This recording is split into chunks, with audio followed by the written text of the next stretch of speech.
আপনার কবরের মধ্যে যাবে মৃত্যুর সময়। নবীজি বলেন, একটা মানুষ যখন মারা যায়, মারা যাওয়ার পরে তার কবরের চারটা বন্ধু যায়। কয়টা বন্ধু যায়? চারটা বন্ধু। এক নম্বর বন্ধু কোরআন তেলাওয়াতের আমলটা, দুই নম্বর 5 ওয়াক্ত নামাজ, 3 নাম্বার রমজান মাসের রোজা, 4 নাম্বার আল্লাহ যে আপনাকে আমাকে ধন সম্পদ দিয়েছেন, আমি বখিলামি না করে, কৃপণতা না করে আমি আমার সম্পদগুলো আল্লাহর রাস্তায় খরচ করলাম, আমি আমার সম্পদগুলো আল্লাহর রাস্তায় ব্যয় করলাম। নবীজি বলেন, মানুষকে দাফন করার পরে এই চারটা বন্ধু তার কবরের মধ্যে যাবে। এক নম্বর বন্ধু কোরআন তেলাওয়াত, এই কোরআন তেলাওয়াতটা আপনার কবরের মধ্যে আমার মাথার পাশে থাকবে। বলেন সুবহানাল্লাহ।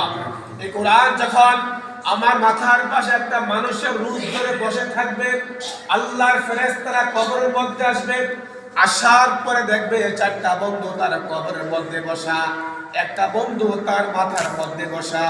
ওই বন্ধুকে বলবে, এই যুবক, তুমি তার কবরে কেন আসছো? যুবক বলবে, ও আল্লাহর ফেরেশতারা, আল্লাহর ফেরেশতারা, আমি হচ্ছি ওই ব্যক্তির 30 পারা কোরআন। বলেন সুবহানাল্লাহ। এই কোরআন, তুমি তার কবরে কেন আসছো?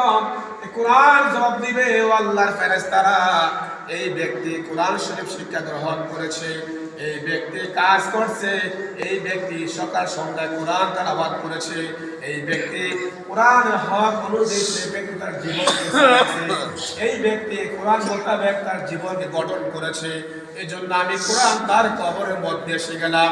ফেরেশতারা বলবে, এই কোরআন, তুমি তার কবরে কি করবা? কোরআন বলবে, ও আল্লাহর ফেরেশতারা, আমি কোরআন কিয়ামত পর্যন্ত এই ব্যক্তিকে কবরের মধ্যে পাহাড় দিব। বলেন সুবহানাল্লাহ। ফেরেশতারা বলবে, তুমি আর কি করবা?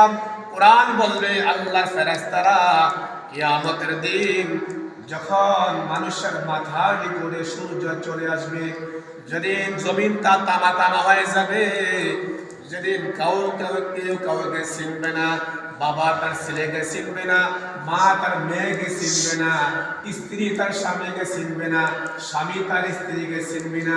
আল্লাহ তাআলা সূরা আবাসের মধ্যে এই কথাগুলো বলে দিয়েছেন, ওয়া উম্মিহি ওয়া আবিহি ওয়া সাহিবাতিহি ওয়া বানিহি, ভাই ভাইকে চিনবে না, বোন বোনকে চিনবে না, মা তার মেয়েকে চিনবে না, স্বামী তার স্ত্রীকে চিনবে না।